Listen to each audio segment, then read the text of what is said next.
Coming up on tonight's show, did you know the U.S. is at war with a third of all countries in the world? It's true, but don't worry. Most of them don't speak English anyway. Plus, Bari Weiss and the Free Press may be taking over CBS News soon, which means we'll finally get some major pro-Israel bias in our media. What a relief. All that and more coming up right now. Welcome to Unredacted Tonight. I'm the most censored comedian in America, Lee Camp. There are a lot of ways the U.S. gets the rest of the world to act right, you know? Sometimes we bomb them, sometimes we assassinate their leaders, and sometimes we just send friends of Trump to wander around quietly trying to create a revolution, like at least 3 people with connections to Trump have been doing in Greenland recently. Hey, psst, hey.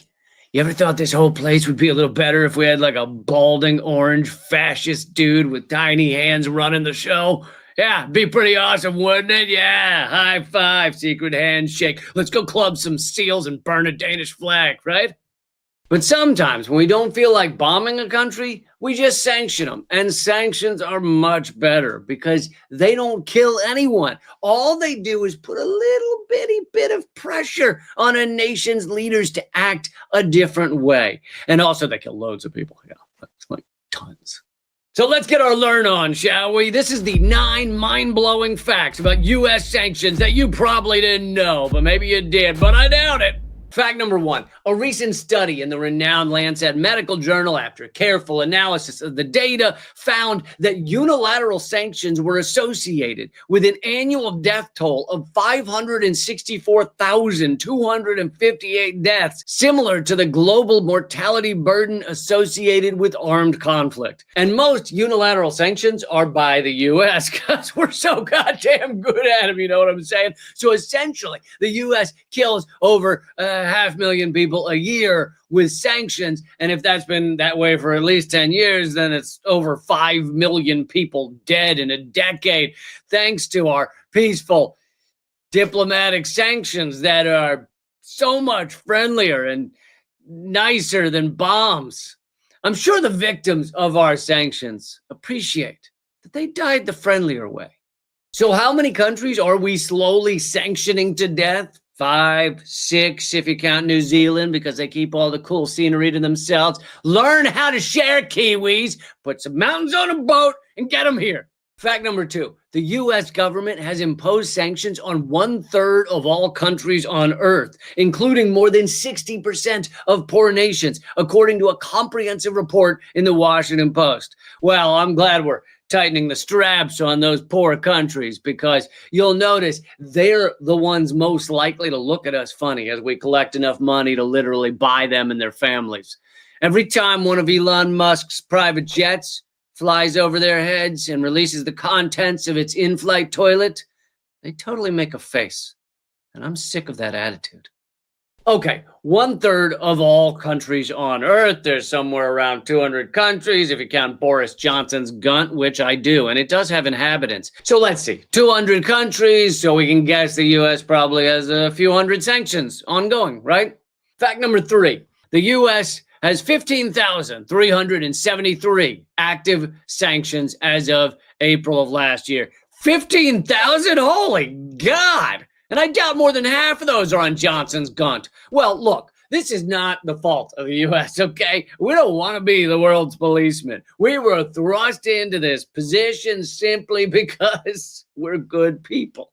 And we have loads of money, a massive military, lots of guns, and we like shooting people. These sanctions were likely handed down by the rest of the world, you know, the UN or something. They said, hey, Uncle Sam, you handle enforcing them. Fact number 4, for sanctions to be legal according to international law, they must be approved by the UN Security Council. This means that the vast majority of sanctions imposed by the US and its Western allies are illegal. In fact, the UN General Assembly routinely denounces them as criminal.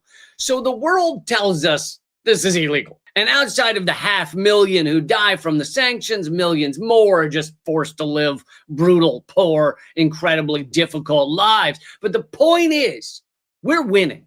Have you heard of winning? Okay, I have, because I'm American. And it's what we do. Every time a child in Cuba can't get the right medication they need, an angel gets its wings.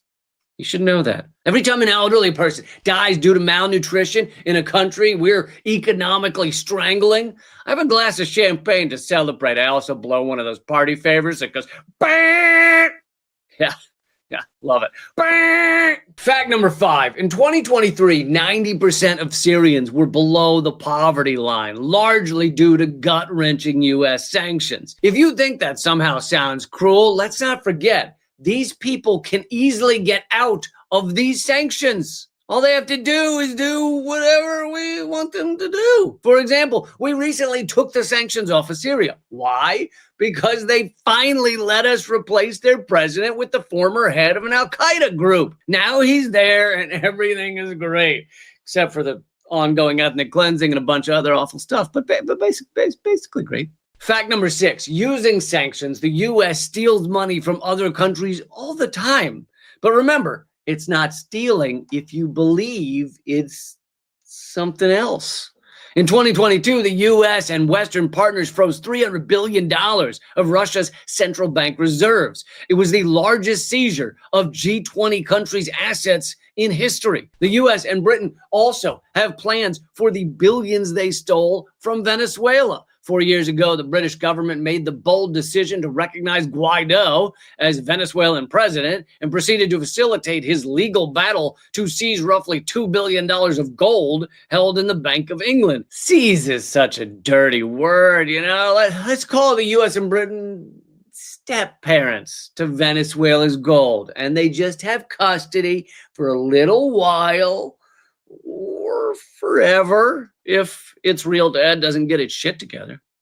Fact number 7, the U.S. uses the SWIFT banking system to control the global money flow. The SWIFT system is an international cooperative network overseen by the central banks of the G10, but of course the U.S. is the most powerful, and the West used that kill switch power against Russia.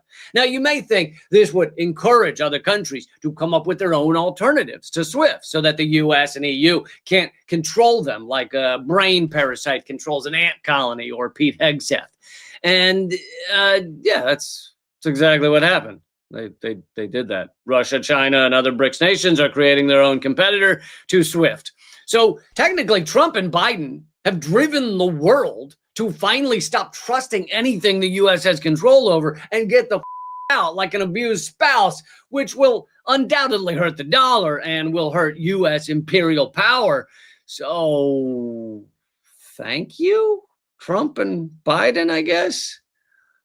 Oh, yikes. That feels weird. I take that back. I take it back. It felt like sex with someone who clearly gave you a fake name when you met them. Yeah, thanks for a great night, goth girl Jensen. Was your mother in the circus, or what's that about? Fact number 8. U.S. sanctions on Iran have disrupted imports of chemotherapy medications, causing the deaths of many children. As reported in the Tehran Times, no missiles were launched, no soldiers invaded, but in the quiet devastation of daily life under economic siege, a child was lost. From Havana to Khartoum, from Tehran to Damascus, these stories are not outliers. They are symptoms of a global practice that hides behind technocratic language but delivers harm with brutal efficiency. Economic sanctions. Holy shit, that was beautiful writing. I feel like I'm Shakespeare's secret male lover right now, and I'm here for it. That was a newspaper column? There's nothing like that in the U.S. You ever read a USA Today column or a New York Times article? Here's a direct quote. Israel, good. So good he could. Yay. Hamas, ooey, bad, gross, yucky poo-poo. Genocide? Okay. That was the entirety of Thomas Friedman's last column, word for word. It's also going to be his next book. Fact number 9, the U.S. loves killing children in Venezuela. During the past decade, Venezuela lived through the largest economic contraction documented in the history of the Western Hemisphere. The implosion took place at the same time as the U.S. government barred oil purchases, froze government bank accounts, prohibited the country from issuing new debt, and seized tankers bound for Venezuela. You ever heard of a coincidence? Sure, Venezuela's economy has crapped out at the same time the U.S. has made sure that they can't have global trade with their number one resource, but there's no connection. It's like when the forest and meadows near my childhood home were all chopped down and paved over. It happened to coincide with when all the butterflies stopped showing up, but wasn't connected. That would be ridiculous. Like butterflies don't like asphalt. What? And the implications are not just economic. Former UN Special Rapporteur Alfred de Zayas estimated over 100,000 deaths as a result of sanctions by early 2020. 100,000 dead? Oh, but that was 5 years ago. I'm sure since then, a bunch of those people have come back, You're not a scientist. You don't know.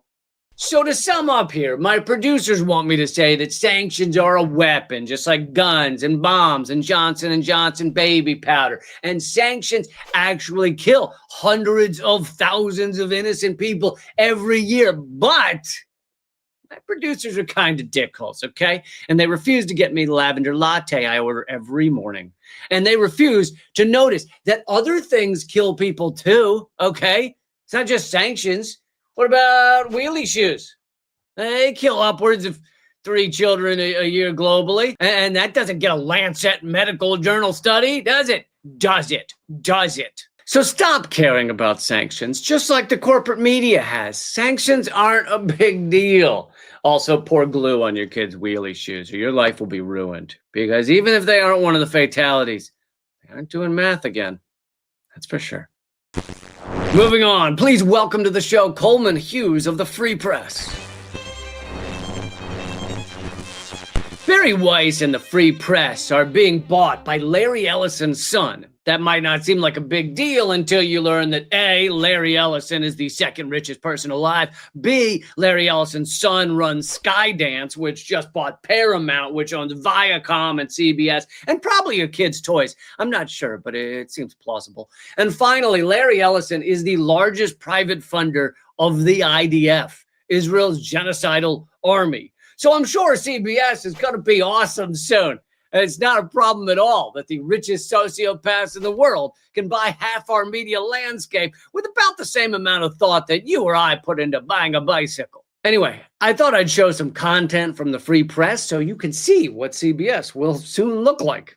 Here's Free Press columnist and vapid talking head Coleman Hughes. Today, I'd like to share a few thoughts about what's happening in Gaza. This is a difficult topic, and there's no way to say anything meaningful about it without offending people. Sure there is. It's a genocide. There, I did it. Amazing. I'm a hero. I mean, I might have offended some pro-genocide lunatics out there, but since when does offending psychos matter? If you're hanging out with Hannibal Lecter, then saying eating humans is not a great life goal might offend him. But does that mean it shouldn't be said? You're off to a rough start here, Coleman, but let's keep going. I believe that in the war between Israel and Hamas, the Israelis are the good guys and Hamas are the bad guys.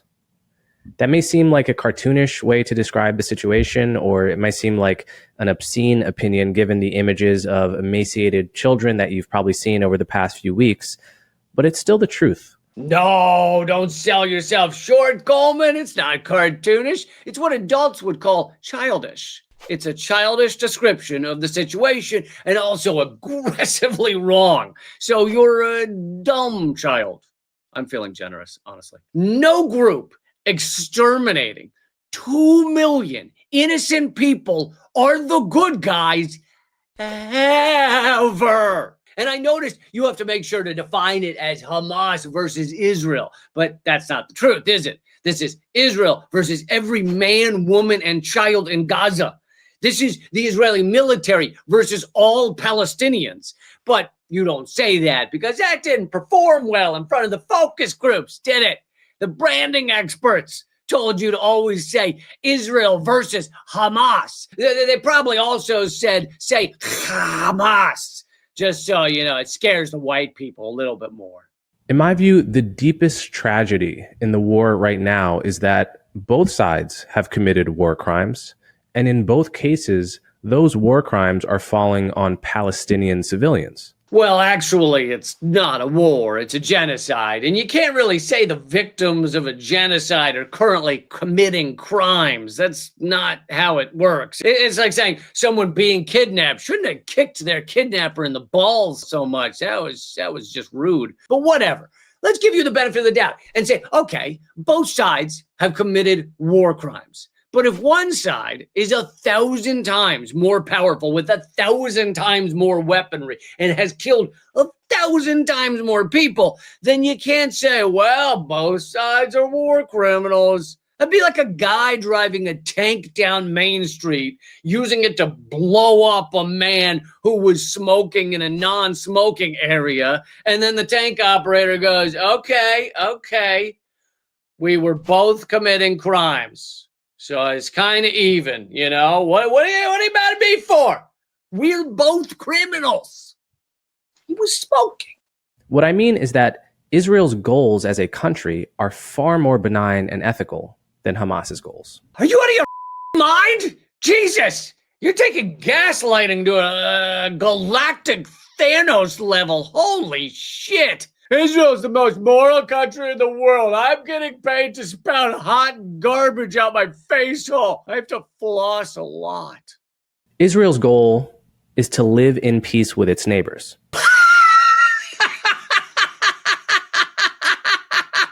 Yeah. Just like Hitler's goal was to live in peace with his neighbors. And the early American settlers' goals was to live in peace with the Native Americans. It just so happens that to get to that living in peace with your neighbors, you have to genocide them. You really do. It's the only way. But after that, peas in a pod, we are. By and large, Israelis don't want to conquer Gaza. In fact, they left Gaza voluntarily in 2005. Yeah, they left Gaza. I mean, they still had them imprisoned, had control of their water, their food, their medical supplies, their ability to come and go. But yeah, Israel left them alone. It would be like prison guards leaving everyone inside a prison alone to have their freedom.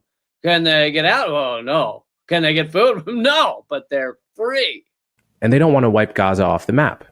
If they wanted that, they could have done it any time in the last several decades. With their advantage and firepower, they could do it now in a matter of weeks.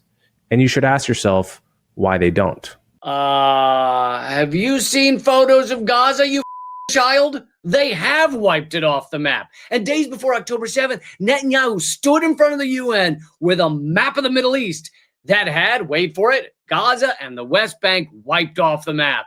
And the if they wanted to, they could have done it argument is one of the dumbest, childish, anti-intellectual arguments ever. If Israel wanted to commit genocide, they could. They are. If Israel wanted to cut off food to Gaza, they could. They have. If Israel wanted to kill all the journalists, they could. They are. If Israel wanted to kill or remove all the innocent people, they could. They're trying. Could you give them a minute? They're working on it. Let's come back to that idiot, they could genocide if they wanted to argument in a few minutes. It's possible to agree with the goals of an army, but condemn its methods.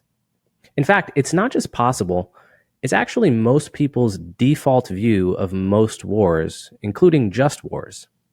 Many people take that attitude towards dropping atomic bombs on Japan, for instance. Or when you learn about the Union Army burning down 40% of Atlanta, including civilian homes during the Civil War, most of us respond by thinking, wow, that was terrible, and some of it must have been unnecessary, but the North was still the good guy in that war. Why were they the good guys? Not because they were the underdogs. In fact, they weren't. Not because they suffered more war crimes. In fact, the South almost certainly suffered more war crimes. But because their goals were more benign. The South was fighting to preserve slavery, and the North was fighting to end it. If not at the beginning of the war, then certainly by the end. In other words, the goals that each side is fighting for matter a great deal. Yeah, Israel's goals are benign. They just want to starve everyone and control the whole, dominate everyone. Destroy anyone who's not a white Jewish Israeli. Create greater Israel, which steals all of Palestine, Lebanon, and Jordan, and large parts of Syria, Saudi Arabia, Iraq, and Egypt, and ethnically cleanses any of the people who are living there. That's a benign goal, you guys. Why aren't you supporting the benign goals of Israel, guys? Anti-Semites. When we hold Israel alone responsible for the civilian death toll in Gaza, a death toll that results directly from Hamas's barbaric style of warfare, we are implicitly holding Israel responsible for Hamas's war crimes against the Palestinians. Holy shit. You're blaming starving children for starving themselves? What's it like in that tiny little brain of yours? Does it hurt? It sounds like it would hurt. Do you feel cold?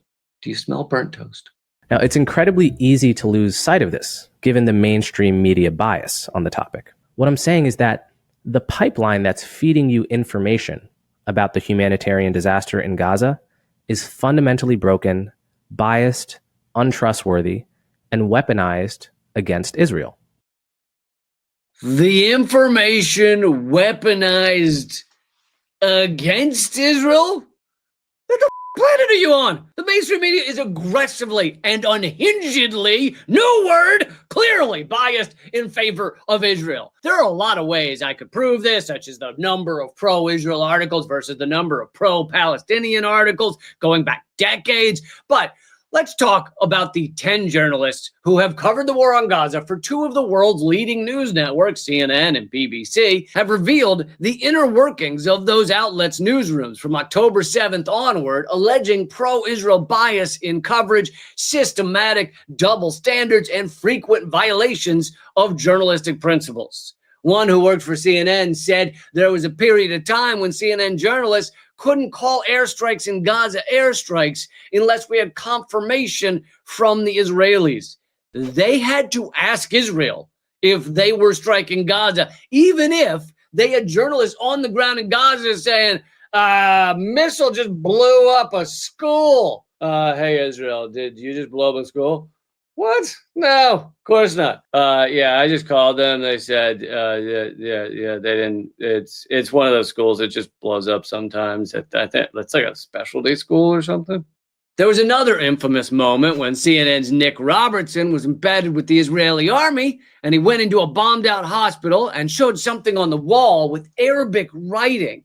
And he believed the IDF claim that this is a guarding list. Every terrorist has his own shift, meaning a shift to guard the Israeli hostages.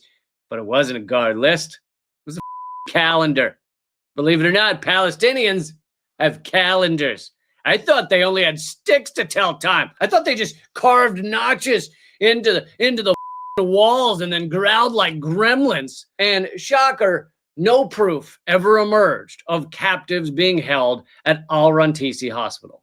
So you blew up a hospital, killed a bunch of innocent people, went in afterwards with cameras, and found a terrorist calendar. All in a good day's work, you guys. Finally, I want to discuss the charge of genocide, because this is one of the most serious charges made against Israel. It's also, in my view, one of the most absurd. Genocide is the physical destruction, not the metaphorical destruction, not the destruction of property, but the physical destruction of a people in whole or in part.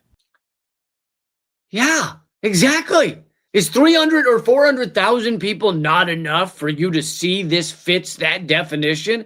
Even if we take only those killed by bullets and bombs, the number is over 64,000 murdered by Israel. Does that not sound like trying to erase a people in whole or in part? What is your argument here? Israel can do just about anything it wants. If the IDF chose to destroy Gazans as a people, they could kill almost everyone in Gaza in a matter of weeks. So ask yourself, why haven't they? And if your answer is international pressure, meaning they really would like to commit a genocide, except they don't want to become a pariah state like North Korea, well, then you've already conceded that they're not, in fact, committing a genocide. What you're accusing them of in that case is harboring secret wishes that they're not acting on. So we can have that conversation, but that's separate from an accusation of genocide. Wow. You are so goddamn dumb, it's hurting my brain. Do you notice coworkers around you popping a lot of aspirin or fentanyl? If Israel is not killing as many people as they could kill, if they used all of their bombs at once, then they aren't committing genocide? No, that's what? The Nazis killed a lot of Jews at the concentration camps. They also let a lot live in horrible conditions for months or even years. Since they didn't kill every single person in the camps, does that mean they weren't committing genocide? Of course not. It's still genocide. Okay, so let it be known, Coleman Hughes and Bari Weiss and the Free Press are Holocaust deniers. Good to know. I'd like to circle back now to my initial point. You're sick fucks. I've done the math. I've crunched the data. You're sick fucks. Glad these are the people who will soon be running CBS News. I can't wait. And now, here are your headlines from the future. Coming up in 3 days, we'll learn Congress and RFK Jr. have fierce debate upon realization they want to kill loads of children in completely different manners. That's democracy at work right there. Coming up in November, we'll find out new AI-powered app posts on social media about how you're living your best life while you're busy ugly crying in the shower. I can't wait for that. Honestly, I could use that. And coming up in just 2 weeks, Dwayne "The Rock" Johnson, still unsure of how to make Gaza genocide about self. He'll figure it out. That guy can do anything. And finally, in December, we'll hear, in glaring oversight, CIA admits they've discovered small country in the South Pacific they haven't ever couped.